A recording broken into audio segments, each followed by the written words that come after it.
Richelle, welcome to the podcast. I am so freaking excited to have you here. I'm going to let you introduce yourself and then I'll tell folks how we have had the pleasure of knowing each other. Oh, I'm so excited to be here. My name's Richelle Fredson. I am a book proposal coach and consultant. I've been in the publishing industry for just shy of 20 years. I started my career in-house within a publisher doing everything from PR and marketing to building author brands and acquisitions, buying books, meeting with agents. I wore many, many hats. And what I love to do now is really take people who have a book in their brain, in their heart. Maybe they want to impact their business or get their story out into the world and help them create the right book idea for them and create a book proposal that agents and publishers can't wait to grab onto. I love it. And so, if y'all haven't figured this out by now, Richelle was my book proposal coach. And so when I was first thinking about this process, I knew from the get that I needed the accountability because when I would think about kind of DIYing my way through this process, I am self aware enough to know there's no fucking way that's actually going to happen. Okay. And so when I started thinking about like what kind of support I wanted, I was introduced to you by Farnoosh Charabi. I believe she had you on the podcast or you had her on your podcast. It was one of those two. Yes, and I helped her with her proposal. Absolutely. So I said, if Farnoosh trusts this woman, then I mean, that is all of the endorsement that I needed. And then when we actually met, I was like, yes, this is my person. This is who's going to take me to the finish line. And so we started working together in the beginning of January 2022. And I believe it was 4 months to the day that from when we first started working together, I had a book deal. You may be my greatest success story, like the fastest from idea to deal. I mean, it was magnificent. Oh my gosh. The whole process was incredible. And I feel like I'm learning so much, even still now being in the book writing process.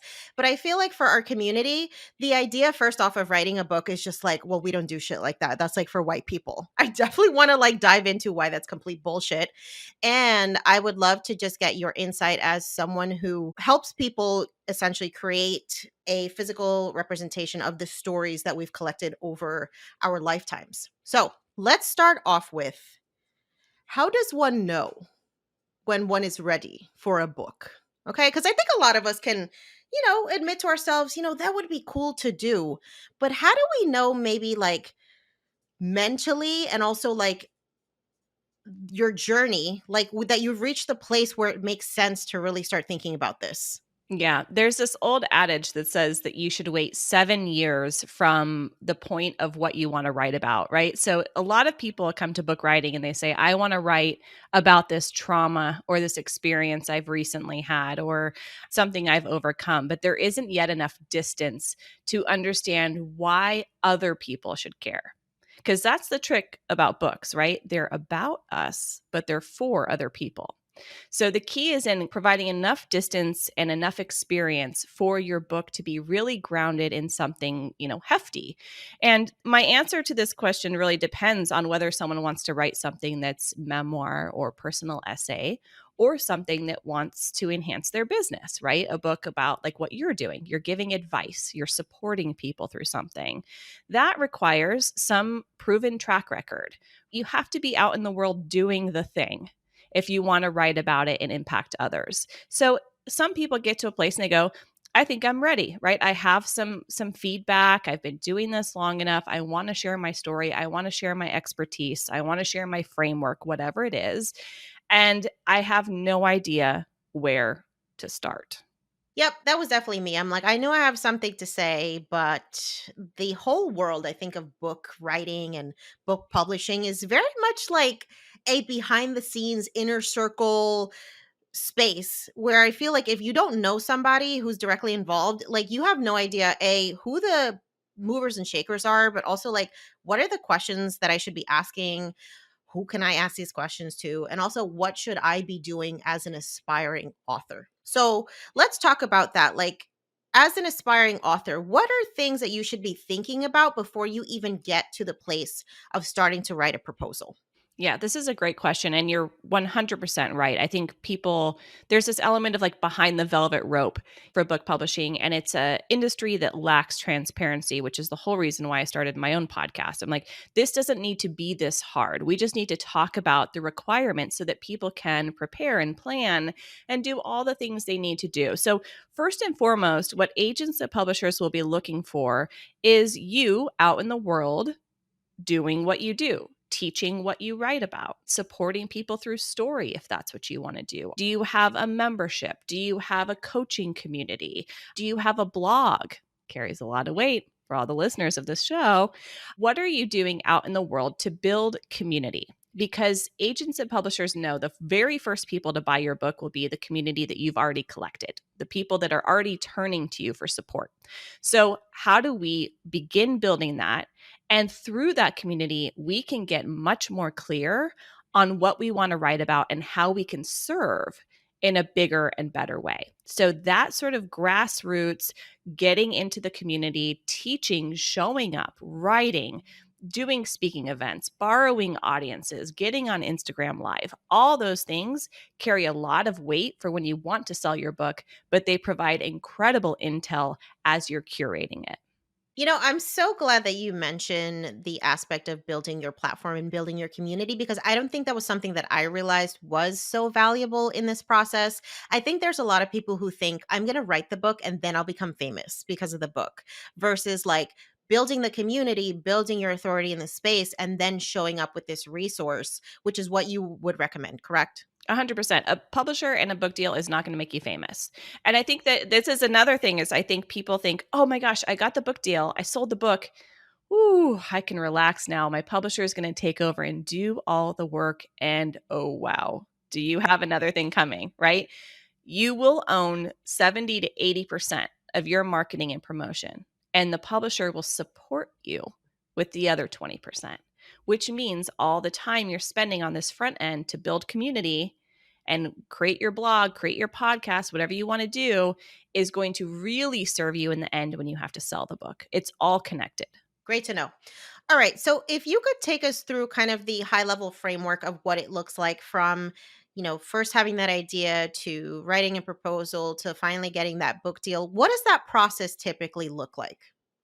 Yeah, I think often people come to the table with more than one book idea, which is a classic first time author thing. So the first process is really whittling down and saying, what is the mission of this book? What's the impact I want to make with my book? And how do I not overcomplicate it? How do I not overwhelm a reader? So the first step is getting to a book idea that will serve your audience and not overwhelm them. Then we step into the strategy of the book proposal. And that's really building out the bones of the book, looking at what the outline and the framework will look like. You're working on your sales pitch for the book. You're looking at who your ideal reader is. What pain points are you solving? So I look at it like a pyramid. If we're looking at an inverted pyramid with the biggest piece on the top, it's what's the problem that you're solving? If you drop down again, it's what's the solution or the promise that you're offering them? And the third is why you? Why are you the one to write this book? Why are you the one to teach it? And why do you want to create this impact? Once you can answer those three questions, navigating the book proposal becomes much easier because you know exactly how to pitch each section. And the book proposal is your key to entry. It's a step that can't be skipped. It's the only thing that agents and publishers will read to acquire your book. So it becomes this 60 to 70 page document that's your business pitch and your vision and your structure for the book.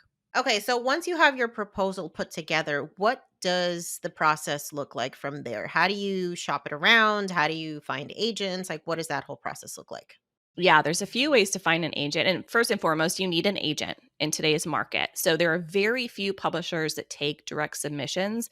And part of that is because when you work with an agent, somebody has already vouched for it. They've already said this is good. This has legs in the industry. And also it's protection for you to have an agent so that you can move through the process and be legally sound. But the best way to find agents, there's a few stealthy ways. The first is to look into the back of the acknowledgments section of your favorite books or books in your genre because everyone thanks their agent. And sometimes they thank me. But you'll see agent names in there, you'll see publishers, you'll see editors, right? So you can get a feel for who's representing your types of material. You can also go to places like Twitter or Instagram. Publishers are often thanking agents, authors are thanking agents all the time. There's a website called Publishers Marketplace, which is a great resource to search for agents in your genre.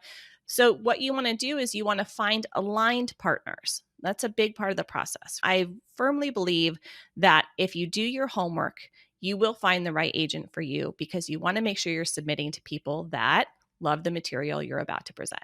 So do your homework and submit your proposal to agents that represent your material.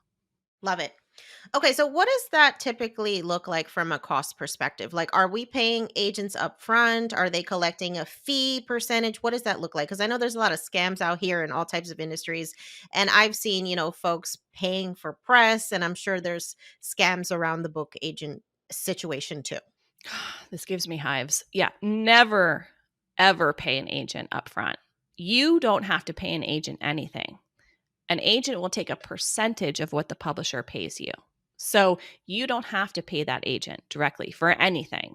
But when you have a book deal, an agent will take 15% of your book deal and a percentage of your royalties as those come in. But you should never pay an agent upfront. That is definitely scammy. Okay, perfect.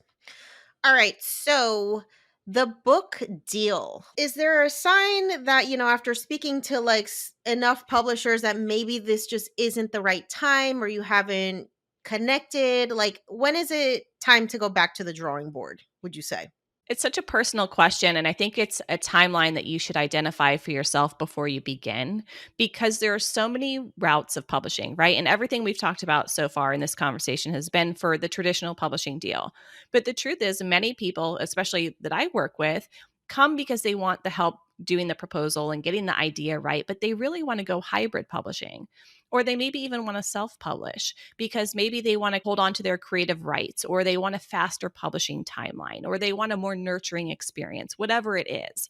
There's a reason, and it's personal for each person on their publishing journey. I would say, to account for about 3 to 4 months for most folks in getting the right agent, the right publisher.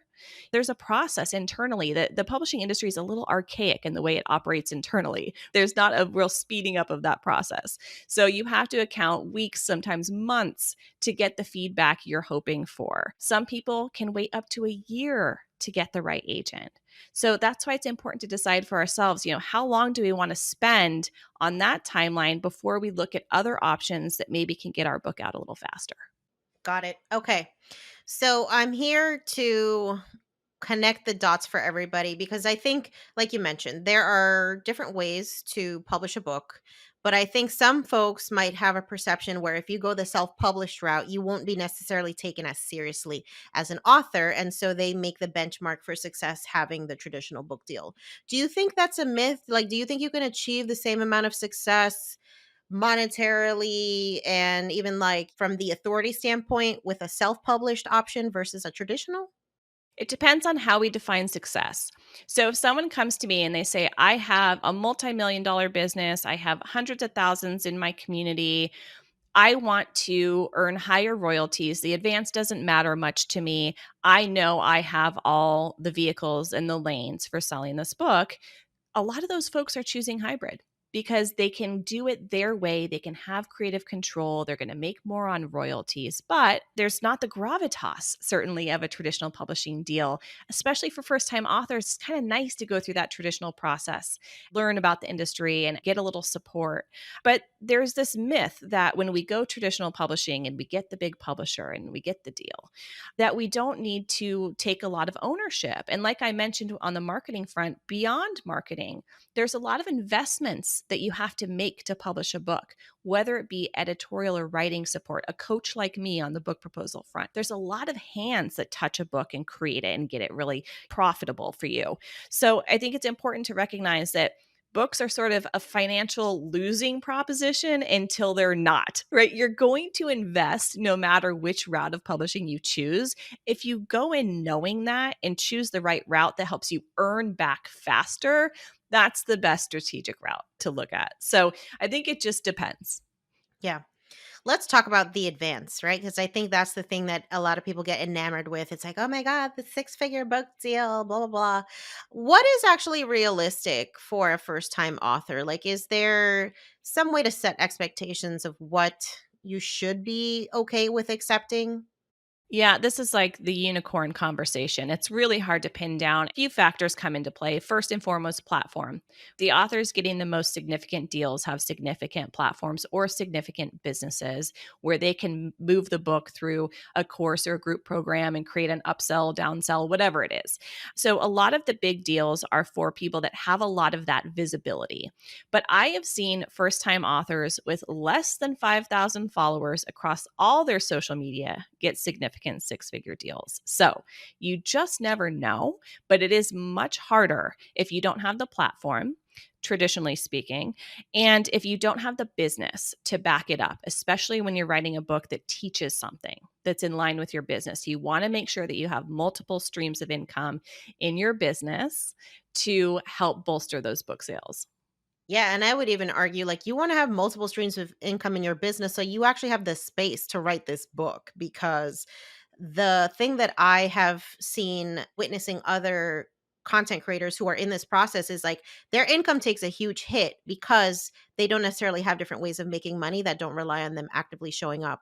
And I did some upfront work before taking on this project to ensure that like my income was in a stable place that wouldn't make me have to be distracted to earn money and focusing on this energy. So I would recommend think about ways you can supplement your income too because this is going to take up a lot of your time. It's such a good point because some people will have to put their business on hold for at least 6 months or at least taper down the amount of services they're offering or private coaching that they're doing, whatever the picture looks like. I've seen people say, I actually have to look at my whole life holistically. How will writing this book fit into the family planning I'm doing or the trips that I want to take or whatever it is that they have coming up on the calendar? There is adjusting that has to be done, but the financial adjustment is a big one that we don't talk about enough because a lot of people do. They have to pull back on their business to get the book done. But then the business booms when the book comes out. The book is a really great low cost entry point into the work that you do. So if you want to grow your coaching programs or you want to get more clients or on more stages or more PR opportunities, a book is a great way to do that. So a lot of people will actually see the financial benefit come through sort of those outside opportunities as opposed to the sales they're making on the book. Yeah. Okay, let's talk about timelines. First, for a traditionally published book, what does that timeline typically look like? From the moment you sign your deal, it's about 18 months to 2 years currently. So, another way to decide what the best pathway of publishing is for you is how long do I want to wait until this book hits the shelves? So, about 18 months to 2 years. If you back that up even further, factoring in the agents and the proposal process and all of that discovery work, I would plan on about 2.5 years realistically. Then for hybrid publishing, which is you're not earning in advance, but you are paying to have your book published, but with publishers that have distribution, they're going to help get you in the stores you want to be in, all of those things. They're full service. You're looking at 12 to 18. So they're able to shave off a little bit of that timeline. And frankly, the better your book proposal is, the faster your book will come out. I've seen people shave at least 3 months off their writing process because their book proposal was so solid. Hmm. And then self-published. I mean, how quickly can that happen potentially? I mean, I've seen it happen in a week. It just depends. It just depends on what you're putting together. Is it 20 pages? Is it 300 pages? I think that to successfully do a self-published book, you have to hire support. You need the right editors to vouch that the material is good, that it makes sense. You want a designer to help the pages look nice and your cover to be competitive. So it's not as simple as just throwing it up on Amazon. You want it to be the best representation of you and your work, which means investing in people to make it really successful. Hmm. Yeah. I keep hearing the word investment, y'all, and like literally. I mean, if you take nothing away from this conversation, just know that this is going to be an investment. But if it pans out the way that you want, it could be a monumental shift in cementing your place as an authority in this space that you're trying to occupy. Okay, so let's talk about your experience with the book industry in general and diversity. Do you feel like it's a better time today for a person of color to attempt to publish a book than maybe 10, 15 years ago? Yeah, absolutely. I mean, the publishing industry is waking up, rightfully so, both externally and internally in their processes. But I've been saying in my business for the last couple of years that my mission is to amplify the stories that need to be heard. And that should be the motto of everybody in the publishing industry, because we become better humans when we hear more diverse stories and more diverse experiences.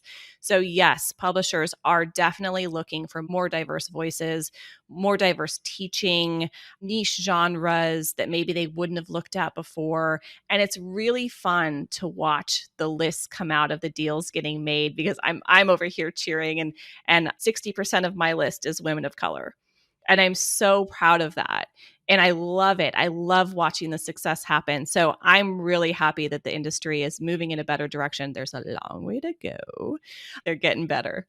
Yeah. No, it's incredible, and I'm obsessed with the fact that my editor is a Black woman, that she's the one who like really saw the vision from the beginning, and just knowing that there's people who really are committed to bringing our stories to life is so reassuring, because I didn't necessarily expect that when I was starting out this process. I felt like I could have potentially been walking into a situation where I have to justify my worth and like convince people why I'm worthy of being in this space.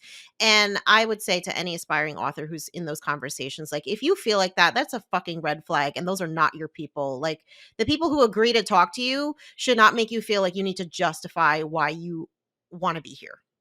Yeah, it's interesting because I say this a lot. The best deals don't come down to the money, they come down to the relationships, right? You want to partner with somebody that absolutely sees your vision and shares it and wants to champion it. And so that's the most successful partnership to me. I've seen plenty of authors take the biggest deal offered to them and be completely miserable because they didn't have the support and the shared vision. So I think that's absolutely right. Is like, and the better your book proposal is, the more aligned that partnership can be, because you get to bring your whole self to that document and let people see you, the whole you. So, Okay, let's talk about the internal struggles that we as aspiring authors can have. I know you deal a lot with, kind of helping your clients battle the mindset shit that comes up from this whole process. I know for me speaking, it felt like, who the fuck am I to be writing a book? Okay. And I know that's just one of many internal conflicts that you help your clients navigate. What are some of the biggest recurring themes that you would say that you experience as a coach for aspiring writers? yeah, definitely overwhelm, vulnerability, and comparison. And I preach these three lessons all the time. And I will say that the why the fuck me, I did a whole podcast episode on this because of the fact that when we look at that hierarchy, I talked about the problem, solution, why you. When people get to why you, it is so deeply triggering, because they go, "Oh my, why me? Yeah, why me? Right? Why am I like?" And they start to like go off the rails. And so we actually did a whole episode with a therapist about that sense of self that you need to be a powerful author. But the overwhelm, comparison, and vulnerability, it's the overwhelm is like, where do I begin? I want to write a book. Who do I have to talk to? How do I get it done? What's the process? Where do I need to invest? The vulnerability is like, oh God, I've said yes to this thing. Now I actually have to show up. I have to share myself with the world. I have to be an open book, no pun intended. And then comparison is looking around and going, oh shit, like, there are so many other people already doing this. Like, there's no space for me, or so and so with a bigger platform already wrote about this. Or it's like talking ourselves out of it by looking at what everyone else is doing. And to all of that, I say, you're right on time, because every author experiences it.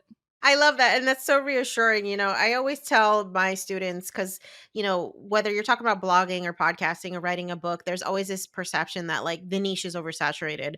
And I always tell people, like, can you just go to like your local supermarket bread aisle and see how many fucking brands of bread there are, and like how many versions of anything in life there are? Your people are your people. You're not going to have to convince them to follow you. You're not going to have to convince them to believe in you. You're not going to have to convince them to support you. Just stay in your lane, y'all, because we are not really in competition with anybody except, yesterday's version of ourselves. And I think it's important to remember that in this process. 100%. And it really, I use the same example. I used meditation books, right? How many meditation books are filling the shelves? But the truth is, it's you that makes the difference. It's the way you talk about it, the way you teach it, your experiences. I say it's lived and learned experience. Learned is like credentials or anything that you've gone through professionally that you want to talk about. But lived experience is just being human. And that's really how most people connect to books, is through story and the tone, who the person is. And so that's really what makes books different. And again, like back to the book proposal, that's why people hear me shout so often through the Zoom screen, like, how would you say it? Stop saying it like everybody else would say it. How would you say it to your community, to your friends? That's how we want to say it here, because that's what'll get you the book deal. Because nothing's new anymore, unless you're talking about, tech or science research or something like that. NFTs, I don't know, I'm still learning. So we have to bring ourselves to the work, and that permission to do that is really what will set you apart from everybody else. Yeah, and I think there's even an additional layer as a person of color who's pursuing this, because I think a lot of the times we're kind of programmed or conditioned to have to show up as a version of ourselves, to show up as a corporate, palatable, code switched, whitewashed version. And we don't need any more of that shit in the author space, right? Like, there's enough personal finance books that are written by white dudes. Like, you don't need to sound like a white guy in your proposal if you are like a person of color or a woman or anybody who's marginalized. So I think for me, it's been a huge unlearning of like, I need to quote unquote be professional to be in this space. So my proposal was full of F bombs, the same way that my podcast is. It was full of my sass. It was with Spanglish. I mean, because like, who the fuck am I going to be in my book if it's not me? Your chapter titles are maybe the most entertaining ones I've ever read in my life. And I agree with you, because I was thinking the word professional. You took the words right out of my mouth, because when I think about the evolution of my business and what I've learned in the last couple of years, it's that I have had to break up with the word professional, because what that has been ingrained in me to be is something that I'm not. And when I get to operate in my business fully as I am, quirky as hell, I attract the right clients for me and we reach a lot of success. But it's like, it's the same thing with the book proposal. People look at it and go, oh my God, it's 70 pages that I have to like sell myself and validate and show my vision. And they have to love me based on the words on this page. They become mechanical. And it's like reading a robot. So what you have to do is just, you could dictate it right onto the page, quite frankly. But like, how would you say it? F bombs, hashtags, whatever it is, like, please be yourself, because it really is. As someone who has read thousands of proposals and bought many, many books, it's a differentiator. You've got to be yourself. Mhm. All right. So for the aspiring author who's listening to this and is like, oh shit, okay, I'm ready. What's one thing that you would advise them to do today to start making this process happen? I would say go sniff out your competition. And I'm going to put competition in air quotes because I don't believe in that. But what I want you to do is, we're going to be a little stealthy. I want you to go onto Amazon or whatever your bookseller of choice is, and put in the search terms for what your future book might entail. So think of a couple words that people might search to find your future book, and see what comes up in your category. And I want you to read a couple of both the good reviews and the negative reviews. And we're not trying to be snarky here, but there's a lot of truth in negative reviews. And you're going to discount the ones that are like, I didn't like this lady, or whatever it was, or the page was crooked. You really want to look at themes. And what this does for us is helps show us that there's space for our stories and our teachings, because maybe what you stumble across is someone saying, oh, this was so motivational, but then I didn't know what to do. I didn't have any tactical tools. And you say, oh, I have the tactical tools. I want to write that way. And it helps like light our fire around what's missing in the market that we can actually provide. So that's one of the first steps I give my students, because it helps them like look under the hood of what's going on in the marketplace and figuring out how we fit in. Yeah. I know it was very enlightening and eye-opening for me when I was doing the marketing proposal of the book and I was looking at comparables. So I was searching personal finance for Latinas, and I came up. I'm like, okay, wait a minute. Am I my own competition in this space? Because the shit doesn't exist. But it's honestly like, it's still such a novel concept for there to be a woman of color, a Latina, a person from the queer community, like talking about this stuff that you may not find a lot of comparison to do. And so I think more than anything, that for me reaffirmed how important it is for me to show up in this space so that we can start to build these alternative narratives and these alternative resources that folks can really see themselves represented in. Yeah, I remember last year working with a client who's a woman of color, an adoptee coach, and she was writing about her own experience being adopted and how she coaches adult adoptees now. And our biggest challenge was proving that the adoptee market was big enough, that there were enough people to serve. And she goes, I know there are because I'm hearing from them constantly. And so we really had to tackle the percentages of increase of adoptions year over year, the growth of international adoptees, and what it means to have these sort of blended families. And how do we really support folks? How do we support parents that have adopted children? How do we support those children? How do we support social workers? So we did have to paint the picture and say, there is space for this conversation. And you know what? She got her deal. But it did take looking at the market and saying, this is so needed. And here's why. Yeah, I love it. Rochelle, I know so many people are going to want to find out more about you and how you can support your clients in this process. So tell us what you do, how folks can work with you, what are your different services, and where folks can find you. Thank you. Yes, of course, Bound and Determined is the podcast. It's a really great free resource. I teach on there every week. I interview industry experts and lots of education happening there, a lot of laughs too. So check that out. And then I also have a course called the Book Proposal Blueprint, which is a 10-week program of walking you through developing the right marketable book idea for you, how to do all this prep foundational work. We walk through each section of the book proposal, all the way through how to find your agent and platform coaching, how to prep our platform for publishers and for agents. That is a program you can get on the wait list now. It's just RichelleFredson.com/blueprint. It reopens again in January, but it really is an all-inclusive program. We've got office hours because I like to get my fingers in everyone's business. You can't keep me from live coaching people. I love it. And then I also do private coaching. So if you have a business that you've been running for a few years, you've got the community built, you've got the platform brewing, that option is also available.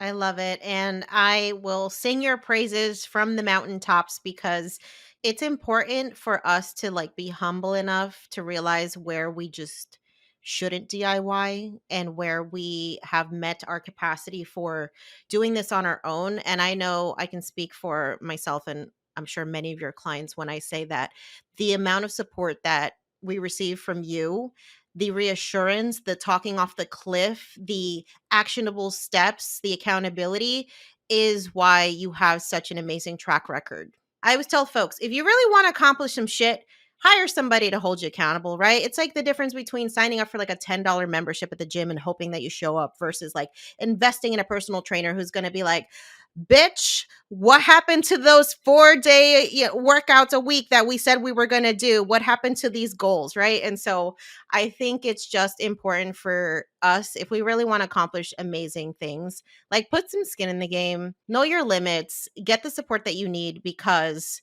it makes a big difference. And I know damn well I would not be in a position right now where I have a freaking book deal if I didn't work with somebody as incredible as you. So thank you for what you do. And especially thank you for committing to increasing the diversity in this space because it's so important that we continue to see ourselves represented in these worlds where we just haven't seen ourselves in the past. I agree completely. Thank you so much. And to your point, it's hard to do things alone. I think that writing in itself can be so isolating and it doesn't have to be done that way. So I agree. Get some support, have someone for accountability, have someone that knows the industry to guide you through it so you don't spin your wheels for years and years. If you have a book, you can do it. If you have a book in your heart, let's make it a book in reality. I'm going to put that on a bumper sticker. Oh my gosh, yes. We need that on a t-shirt, bumper sticker, all the things. And I cannot wait to have you in my acknowledgement section of my book. I'm so, so in awe and so thankful for you. Thank you for what you do. Too kind. I'm so excited for you. Thank you.